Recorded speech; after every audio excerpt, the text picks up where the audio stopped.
የተከበሩ ጠቅላይ ሚኒስትር፣ ይህች ሀገር የሁላችንም ቤት መኖሪያችን፣ ማንም የበኩር ልጅ ማንም የእንጀራ ልጅ መሆን የለበትም።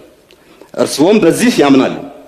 ነገር ግን ዛሬ አንዱ የሚኖርባት ሌላው የሚያኗኗርባት ኑሮ ዘይቤው የተለያየባት ሀገር ሆናለች። በተለይ ሲቪል ሰርቪሱ ወይም በሲቪል ሰርቪስ ተቀጣሪው የሚኖር አኗኗር እጅግ አስከፊ ነው። በዋጋ ግሽበት፣ በገበያ ለመረጋጋት፣ በቤት ኪራይና ትራንስፖርት አቅሉን አስተው ብቻውን ሲናገር የሚጓዘው ህዝብ ቢሮ ገብቶ እንዴት ውጤታማ ስራ ሊሰራ ይችላል? ከደሞዙ 35% ግብር፣ 7% ጡረታ፣ በድምሩ 42% ይቆረጣል።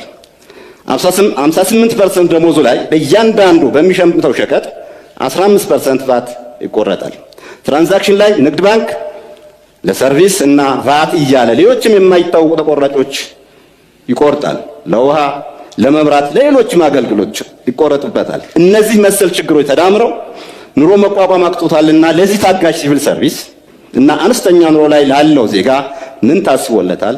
ከሚመሰረቱት መንግስት ምን እንጠብቅ?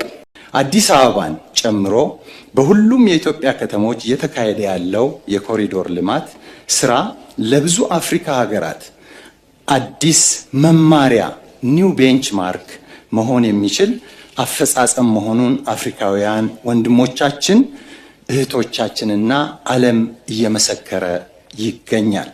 ይሁንና በከተሞች በተለይ በዝቅተኛ ገቢ የሚኖሩ ዜጎች የመኖሪያ ቤት እጥረትና ኪራይ ውድነት ከባድ ማህበራዊ ፈተና ሆኖ ቀጥሏል።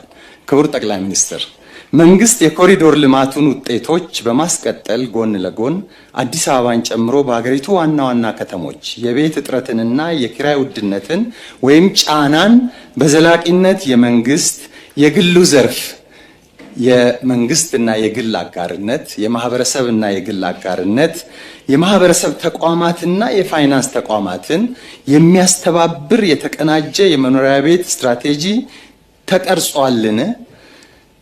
ማብራሪያ ቢሰጥበት። በተለይም ለዝቅተኛና ለመካከለኛ ገቢ ያላቸው ቤተሰቦች፣ ለወጣቶችና ለአዲስ ቤተሰብ መስራቾች ተደራሽ ተመጣጣኝና ዘላቂ የቤት አቅርቦትን ለማረጋገጥ ለአንዴና ለመጨረሻ ጊዜ ሌላውን እንዳደረግነው ህዝብ እንዳደረገው ይህንንም የቤት እጥረትን ለአንዴና ለመጨረሻ ጊዜ ለመፍታት ለማረጋገጥ ምን አዳዲስ የፖሊሲና ተግባር የመፍትሄ እርምጃዎች ይወሰዳሉ? ምን አይነት አዲስ እቅድስ ተዘጋጅቷል? ማብራሪያ ቢሰጥ እጅግ በጣም አመሰግናለሁ። አመሰግናለሁ። የተከበሩ አፈ ጉባኤ፣ ክቡር ጠቅላይ ሚኒስትር የፌዴራል መንግስትን የ2018 በጀት ዓመት ዋና ዋና ስራዎች አፈጻጸም ሪፖርትን መሰረት በማድረግ ለምናነሳቸው ጥያቄዎች ምላሽና ማብራሪያ ለመስጠት በመካከላችን ስለተገኙ እጅግ አድርጌ አመሰግናለሁ። ከዚህ በመቀጠል ጥያቄን እንደሚከተለው አቀርባለሁ። የፕሪቶሪያ ስምምነት ለትግራይ ህዝብ ሰላም፣ መልሶ ግንባታና ልማት አዲስ ተስፋ የከፈተ ታሪካዊ ስምምነት ነው። ሆኖም የህወሓት አክራሪው አንጃ ቡድን ይህ የሰላም ስምምነት እንዲቀጥል አልፈለገም።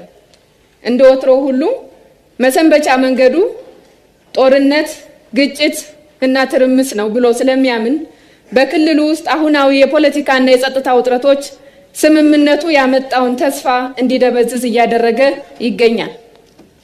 በተለይም በክልሉ የሚታዩ የታጠቁ ኃይሎች እንቅስቃሴዎች፣ የግጭት ቅስቀሳዎችና ከውጭ ኃይሎች ጋር የሚነሱ ግጭቶች፣ ከሁሉ በላይ ከቋሚ የኢትዮጵያ ጠላቶች ጋር ሆነው እናት ሀገርን ወደ ግጭት ለማስገባት የሚደረገው የባንዳነት እንቅስቃሴ በህዝቡ ዘንድ ትልቅ ጥያቄና ስጋት ፈጥረዋል።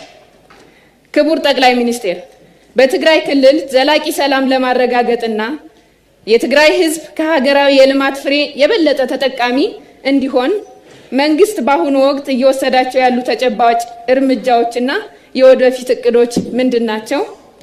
ከሰላም ወዳዱ የትግራይ ህዝብ፣ ምሁራን፣ ወጣቶች፣ የሚዲያ ሰዎችና ፖለቲከኞች ምን ይጠበቃል? በጣም አመሰግናለሁ።